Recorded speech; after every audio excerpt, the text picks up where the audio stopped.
Let's start with something exciting. Imagine building real desktop apps with Python, not just code in the terminal, but actual windows you can open, move, and interact with. That's what wxPython is all about. To get started, you just need to install it. It's super easy with a single pip command, and once that's done, we're ready to code.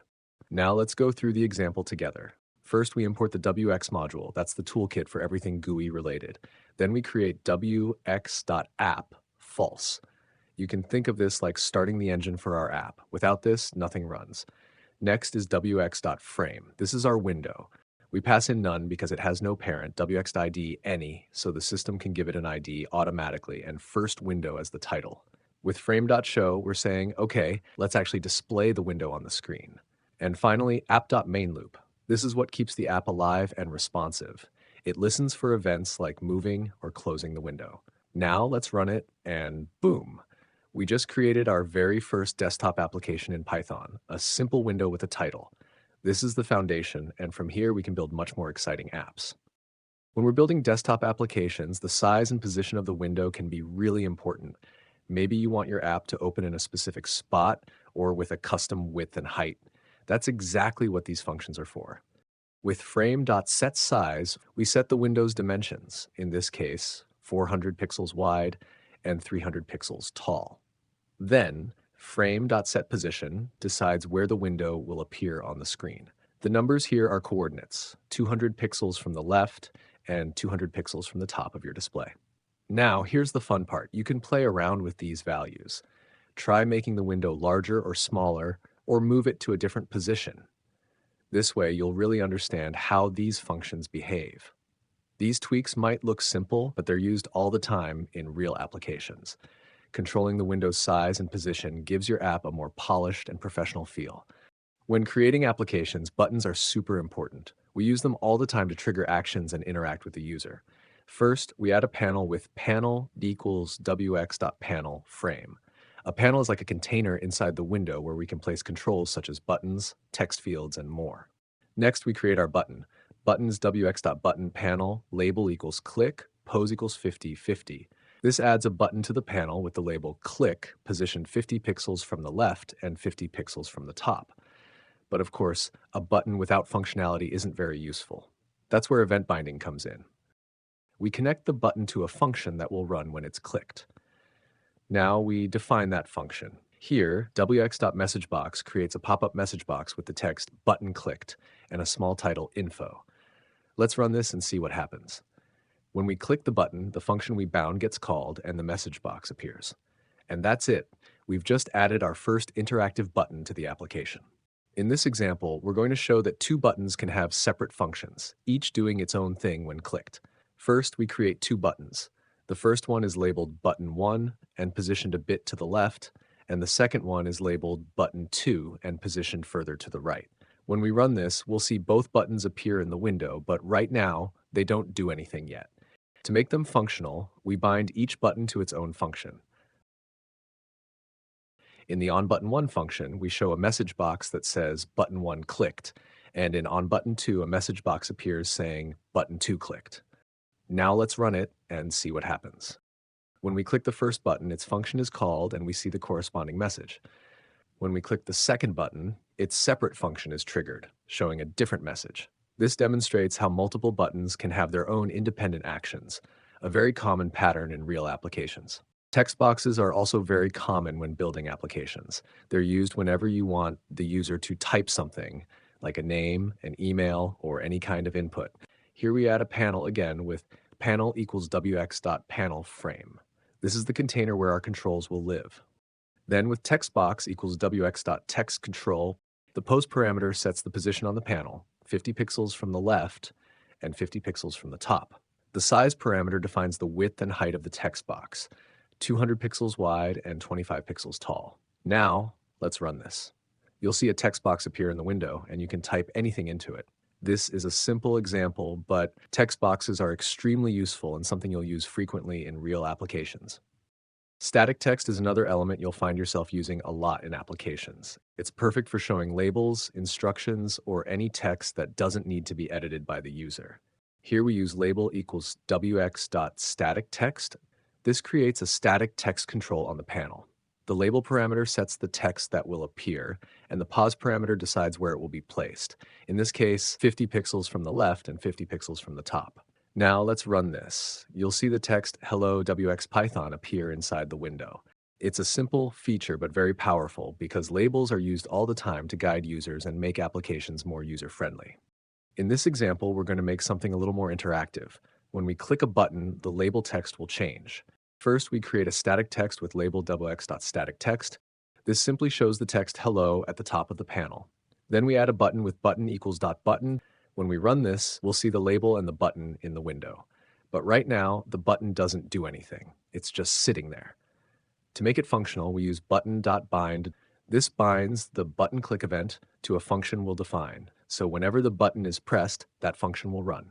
Next, in the change label function, we write label.setLabel button clicked. This updates the text of our label to say button clicked whenever the button is pressed. Now let's run this and see it in action. At first, the label says hello, but when we click the button, the label changes instantly, showing the new text we set. And just like that, we've created a simple but very useful interaction between a button and a label.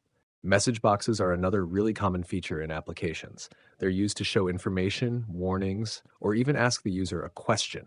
Here we create a message box with the text "Hello, this is a message box," and give it a small title, "Info." When the program runs, a pop-up window appears with that message. You'll often use message boxes to give feedback to the user, confirm actions, or display important notifications. It's a simple tool, but very powerful in making your applications more interactive and user-friendly.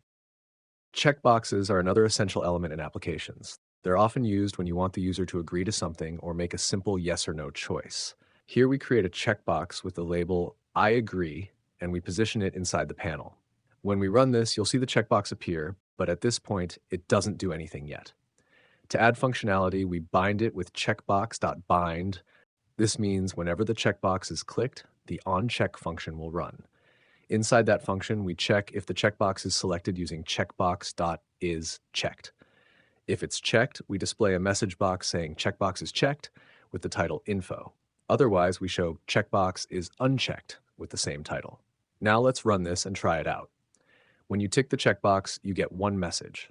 When you untick it, you get another. And that's how you can easily add interactive checkboxes to your applications, something you'll use frequently in real-world projects. Radio buttons are another very common feature in applications. They're especially useful when you want the user to select only one option from a group. Here we create two radio buttons. The first one has the label option 1 and is defined with the RB group style, which means it starts a new group of radio buttons. The second one has the label option 2 and is positioned just below the first. When we run this, we'll see both options on the screen, and we can select only one of them at a time. Next, we bind both radio buttons with radio1.bind and radio2.bind. This means whenever either of them is clicked, the same function on radio will be called.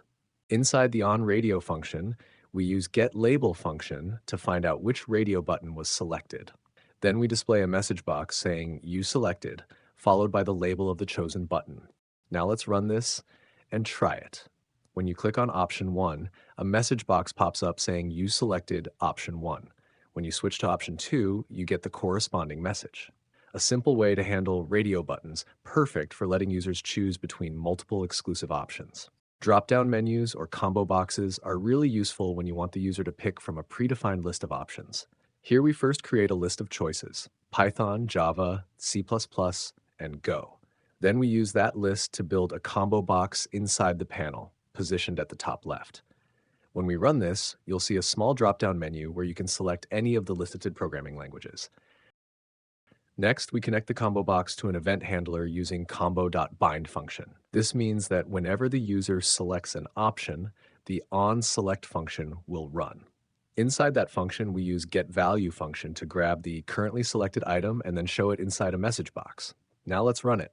When you pick a language from the drop-down, a pop-up appears showing exactly which one you selected. And just like that, you've added an interactive combo box to your application, a feature that's super common in real-world software. Sliders are a very handy control in applications when you want the user to select a value from a range, like volume, brightness, or any numeric input. Here we create a slider inside the panel with an initial value of 0, a minimum of 0, and a maximum of 100. We also set its position and width. Right below it, we add a static text label showing value 0 so the user can see the current value. When we run this, the slider appears on the window along with the label, but at this point, moving the slider doesn't do anything yet. It's just sitting there. To make it interactive, we bind the slider to a function using sliderBind function. This ensures that whenever the slider is moved, the onSlide function will run. Inside onSlide, we get the current slider value using slider.getValue and update the label to show that value with setLabel function. Now let's run this and try it out. As you move the slider, the label updates in real time to show the new value. And that's how you can easily add a dynamic slider to your application. Perfect for letting users control numeric settings interactively. ListBoxes are very useful when you want to display a list of items for the user to choose from. They're perfect for multiple selections or simply picking one item from a list. Here we create a list of choices: apple, banana, orange, and grape. Then we create a list box inside the panel and populate it with these choices, positioning it at the top left. When we run this, you'll see the list appear in the window, but at this stage it doesn't do anything yet. It's just displaying the items. To make it interactive, we bind the list box to a function using ListBoxBind function. This ensures that whenever an item is selected, the onSelect function will run. Inside the onSelect function, we get the currently selected item using getStringSelection function and display it in a message box. Now let's run this and try it out. When you click on an item in the list, a pop-up appears showing exactly which one you selected. And that's how you can add an interactive list box to your application, a feature you'll use often when presenting options to the user.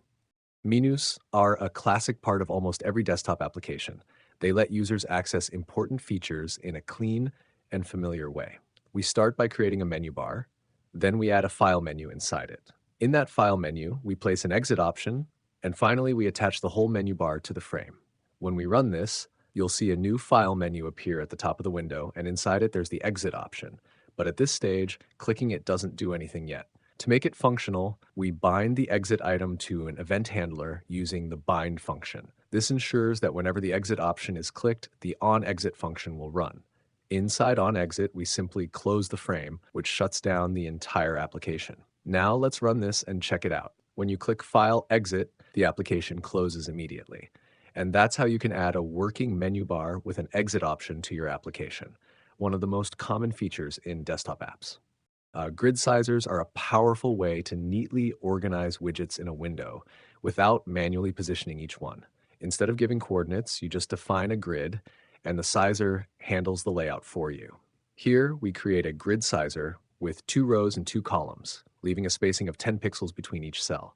Then, inside a simple loop, we generate 4 buttons labeled Button 1 through Button 4 and add them to the grid. Finally, we set this sizer as the layout manager for the panel. When we run this, the panel automatically arranges the 4 buttons in a clean 2x2 grid. Each button resizes properly if the window is stretched, thanks to the expand option. This is the beauty of using sizers. Instead of worrying about manual placement, you let the layout system adapt and keep everything nicely aligned.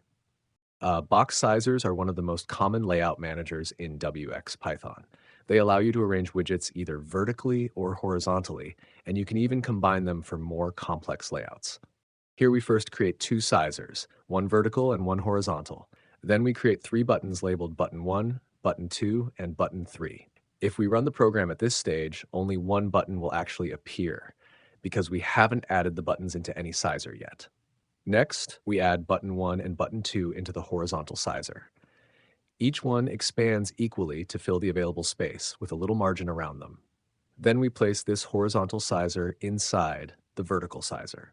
After that, we add Button 3 directly below, also with some margin. Finally, we set the vertical sizer as the layout manager for the panel. When we run the program now, Button 1 and Button 2 appear side by side on the top row, while Button 3 sits neatly below them in its own row. This is a very flexible way to design interfaces. You can nest sizers inside each other to build almost any layout you need. And that wraps up our wxPython tutorial series for now. We've covered the most important basics to get you started building real desktop applications. If you enjoyed this series and want to see more advanced wxPython content in the future, Don't forget to support the channel with a like, comment, and subscribe. Your support helps me keep creating new tutorials. Thanks for watching, and see you in the next series.